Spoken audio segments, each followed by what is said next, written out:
एक आदमी बस्ती में इतना बड़ा भूमियार था कि पूरी बस्ती को ठग करके जा रहा है।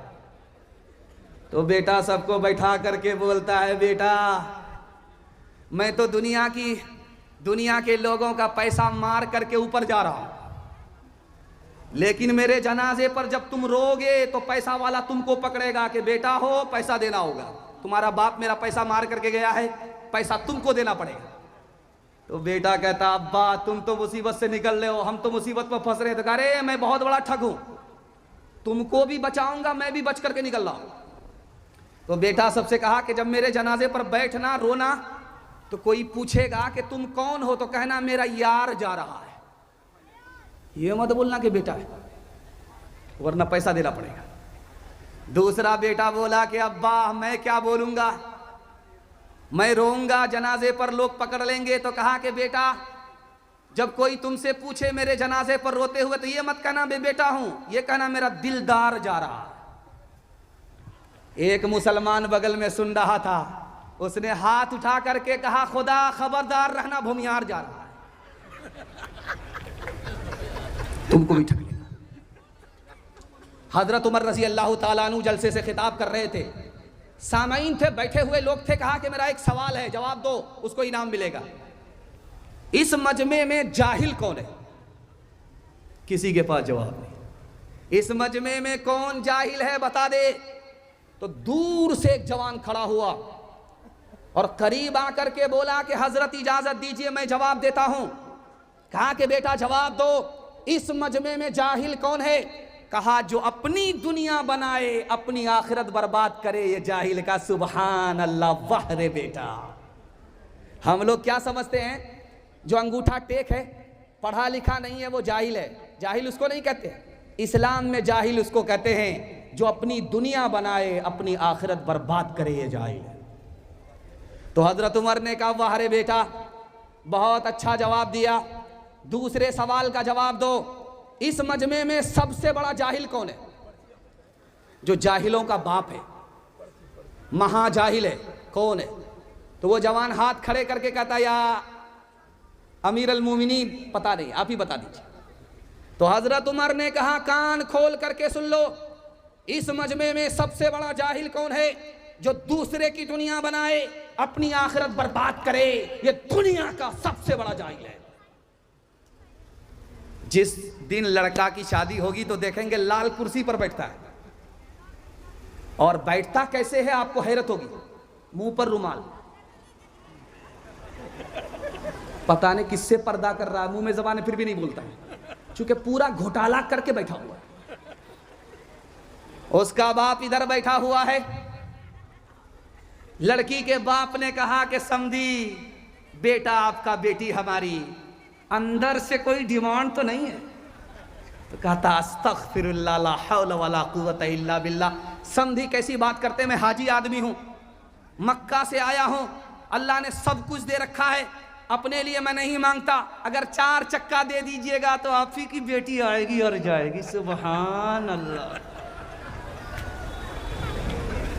दिल पर हाथ रख करके मैं आपसे एक बात पूछना चाहता हूं, बेटी वाले ने 4 चक्का दिया किसके लिए? बेटी दामाद के लिए।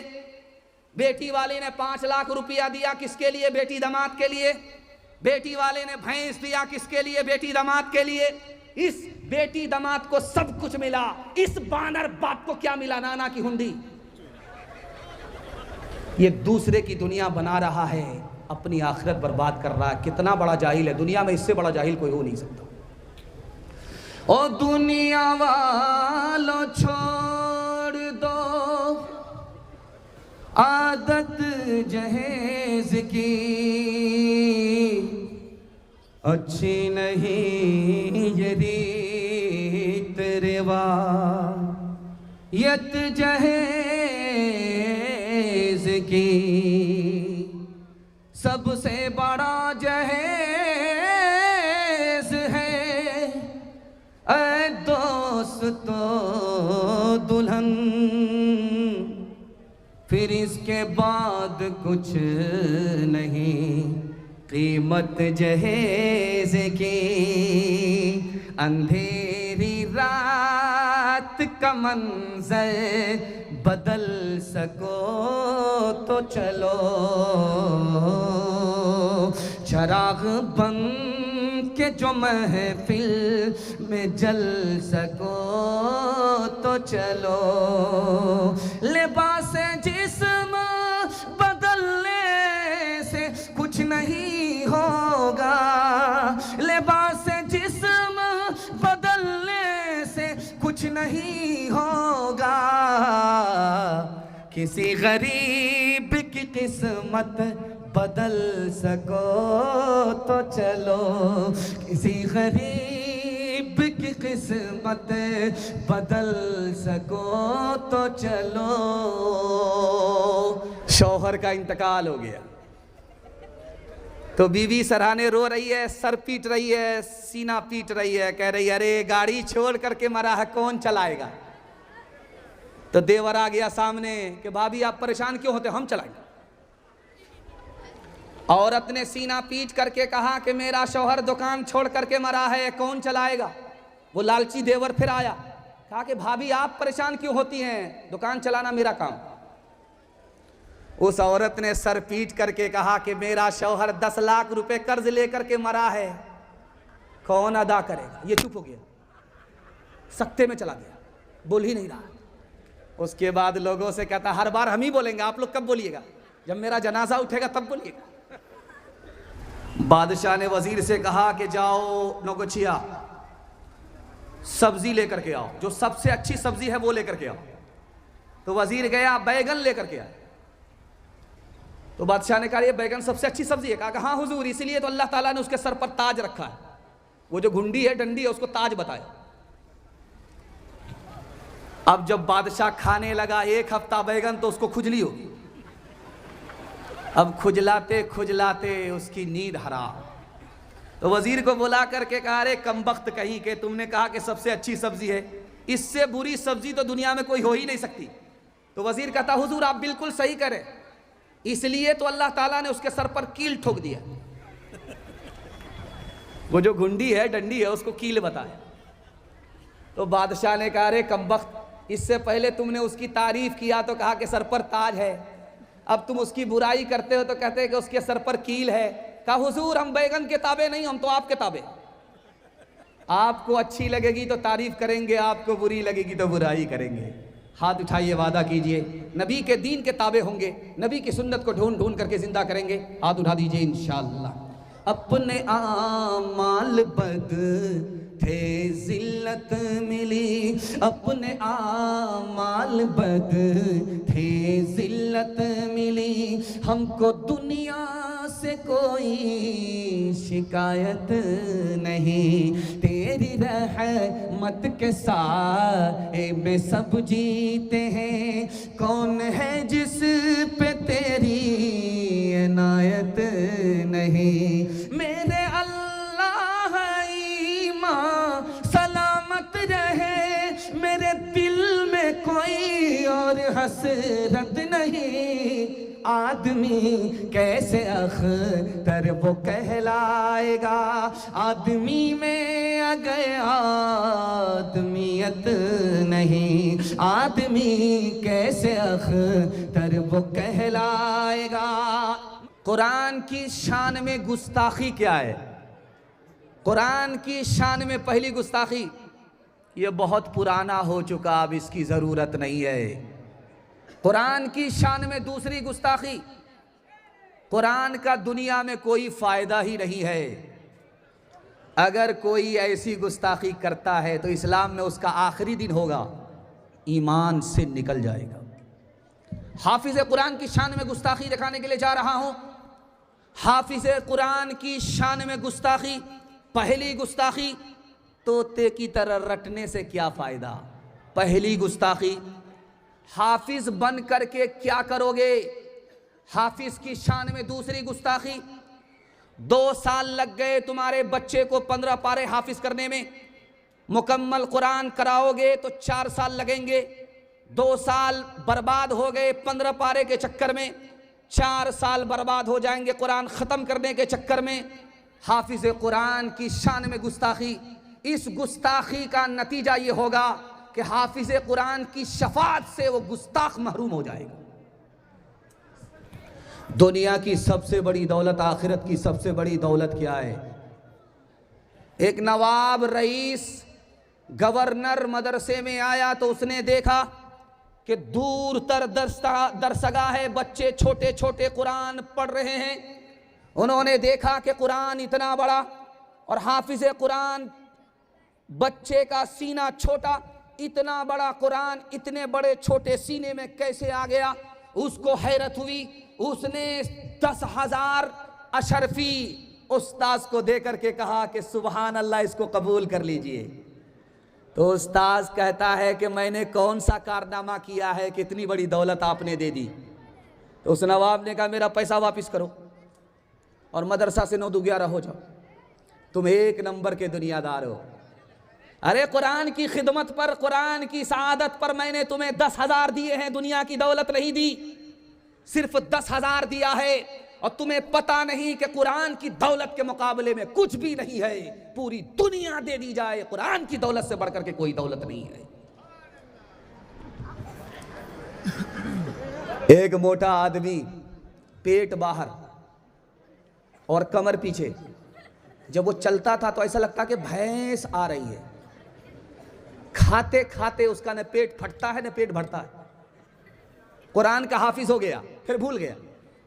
उससे किसी ने पूछा अरे क्या हुआ? कहा कुरान पूरा का पूरा भूल गया। तो लोगों ने कहा अरे कुछ याद है? सब भूल गए, कुछ तो याद होगा। कहा 2 हर्फ याद है। कहा क्या याद है? कहा आतीना गदाना, हमारा नाश्ता लाओ, हमको खाना है। लोगों ने कहा पूरा कुरान तो खा करके राक्षस बैठ गया, दस्तरखान अभी तक नहीं भूला है। जब हम कलाम पाक से वाबिस्ता हो गए, वाबिस्ता हो गए, सब मरहले हयात के आसान हो गए, आसान हो गए। हाथों से अपने दामने कुरान छोड़ गए, कुरान छोड़ गए। जिस समत हम गए हैं परेशान हो गए, परेशान हो गए। ताहा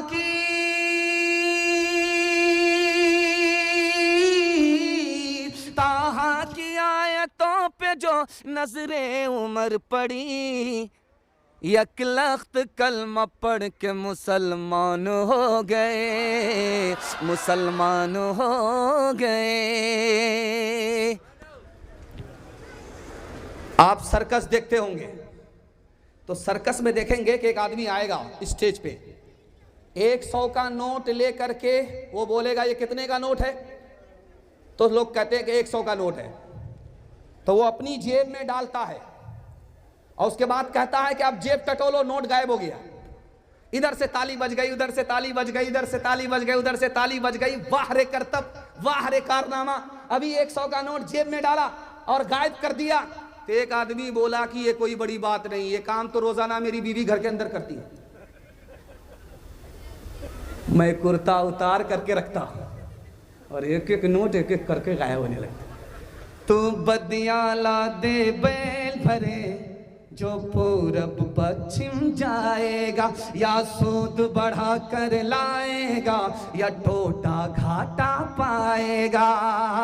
कज़ाक अजल का रस्ते में जब भाला मार गिराएगा, धन दौलत नाती पोता क्या एक कुंबा काम न आएगा। सब ठाट पड़ा रह जाएगा, सब ठाट पड़ा रह जाएगा जब लात चलेगा बंजारा। जब सब ठाट पड़ा रह जाएगा जब लात चलेगा बंजारा। एक आदमी धोबी से कपड़ा धुलाता था, तो जब कपड़ा धोबी लेकर के आया तो तौलिया गायब। तो उसकी बीवी ने कहा कि गमछा धोबी ने चुरा लिया। तो उसका शौहर कहता कौन सा गमछा? तो बीवी कहती वही जो मैंने होटल से चुराया था। या पानी की बोतल देखेंगे स्टेज पर, पानी की बोतल है, ये देखिए पानी की बोतल है, ये बिसलरी बोतल है, इसमें पानी होता है। बिसलरी बोतल में पानी है, जैसे ये पानी है वैसे ये दुनिया है, जैसे ये दुनिया है वैसे ये पानी है। कुरान ने कहा, कुरान का जलसा और दस्तार के दूल्हा मौजूद, जैसे पानी वैसे दुनिया, जैसे दुनिया वैसे पानी। लिखने वाले ने लिखा कि ये दुनिया पानी की तरह कैसे है, तो अल्लाह आपके इल्म में इजाफा फरमाए, मेरे मुताला को ताज़ा फरमाए। 4 वजह से ये दुनिया पानी की तरह है। पहली वजह, पानी एक जगह ठहरता नहीं है, उसी तरह ये दुनिया एक जगह ठहरने वाली नहीं है। अभी आपने देखा कि शाहिर साहब, एक बच्चा खड़ा हुआ पढ़ने के लिए, जब पैसे की बारिश हुई तो मैक छोड़ ही नहीं रहा। बच्चा भी सियाना होता है, बाप का कान काटता है, मैक छोड़ नहीं रहा था, जबरदस्ती बिठाया गया।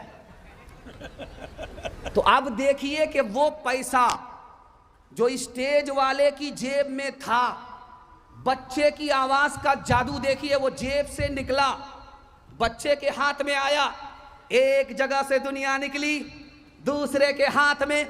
जैसे पानी एक जगह ठहरता नहीं, उसी तरह ये दुनिया एक जगह ठहरती रही है, कभी इसके पास कभी उसके पास, जैसे पानी वैसे दुनिया।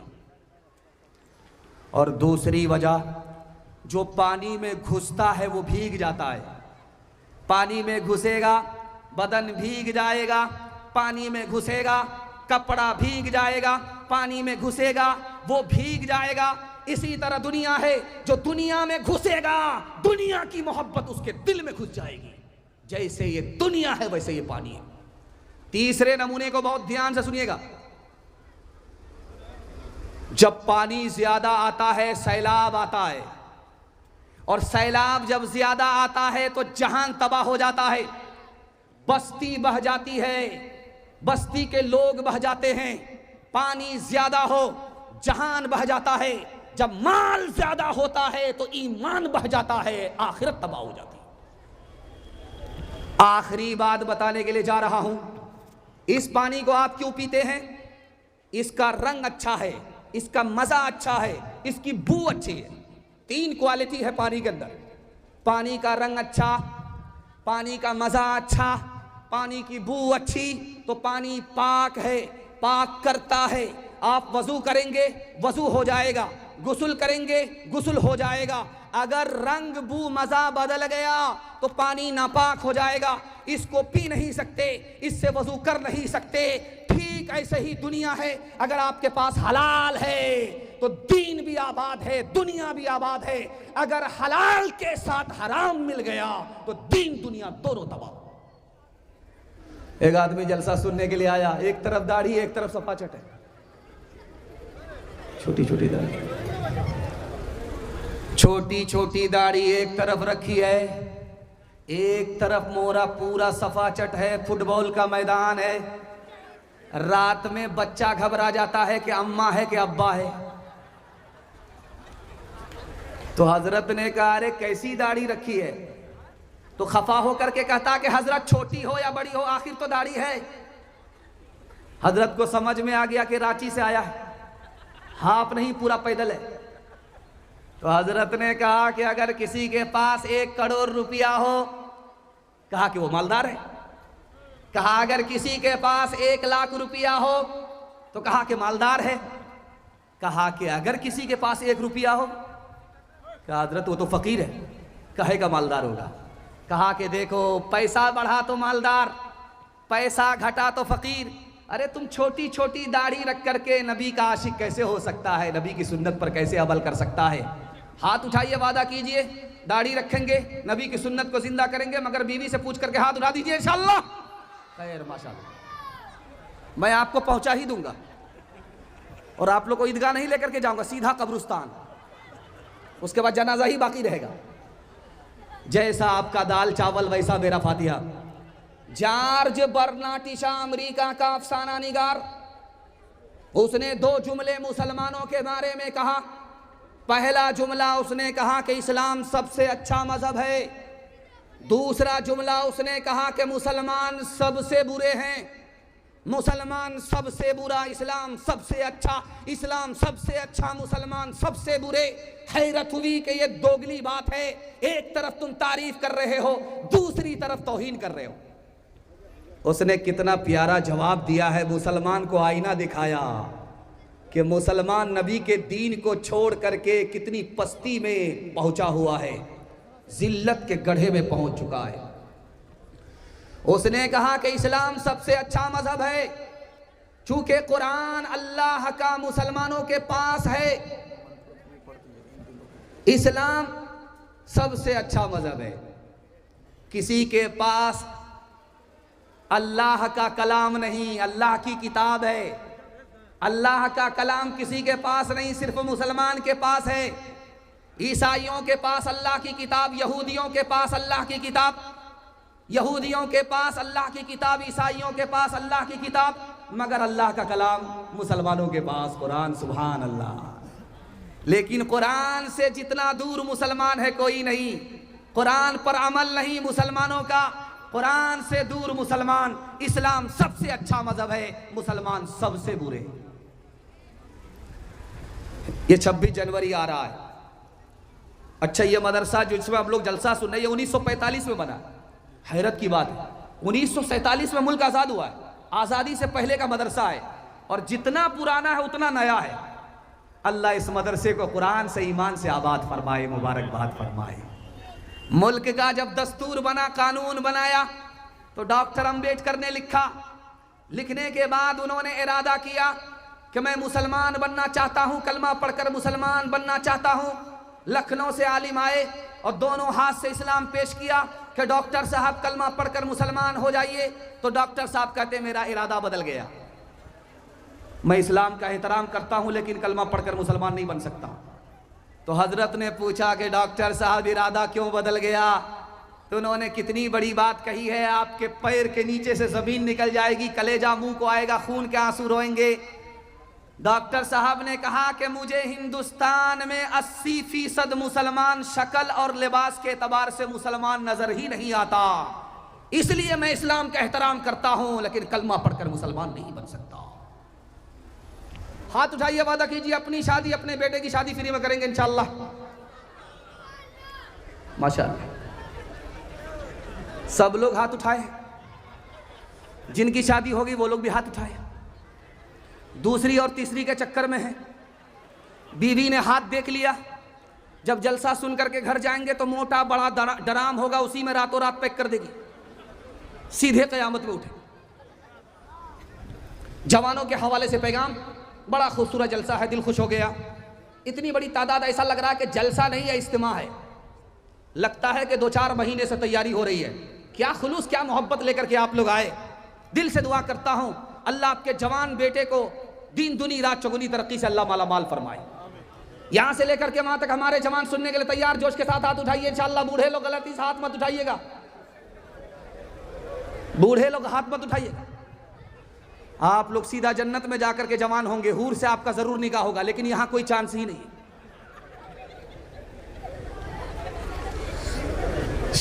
हैरत की बात है, खाना काबा जिधर आप मुंह करके नमाज पढ़ते हैं, ये कितनी शानदार मस्जिद है, देख करके दिल खुश हो गया। ऐसी मस्जिद है, ऐसा लगता है कि शाह किसी बादशाह ने बनाया है, दरो दीवार से लगती है कि मस्जिद है। अल्लाह इस मस्जिद को सजदे से, चंदे से, दोनों से आबाद फरमाए, मुबारकबाद फरमाए। आप किधर रुक करके नमाज पढ़ते हैं? किबले की तरफ नमाज पढ़ते हैं। जैसे खाना काबा है वैसे माल है, जैसे माल है वैसे खाना काबा है। अजीब बात है, खाना काबा के बराबर माल है, माल के बराबर खाना काबा है। हैरत की बात है, कुरान ने कहा है जैसे खाना काबा वैसे माल, जैसे माल वैसे खाना काबा। कुरान ने कहा अल्लाह आपके इल्म में इजाफा फरमाए, मेरे मुताला को ताज़ा फरमाए। मैं देख रहा हूँ जवानों की तादाद ज़्यादा है, बैठे लोग कम हैं, खड़े लोग ज़्यादा हैं। जवानों के वास्ते दुआ करता हूँ अल्लाह हमारे जवानों को दीन दुनिया चगुनी तरक्की से मालामाल फरमाए। जैसे खाना काबा है वैसे माल है। कैसे? खाना काबा दीन का सहारा है और ये माल दुनिया का सहारा है। अगर खाना काबा नहीं होगा तो दीन बगैर सहारे के रह जाएगा, अगर माल नहीं होगा तो दुनिया बगैर सहारे के रह जाएगी।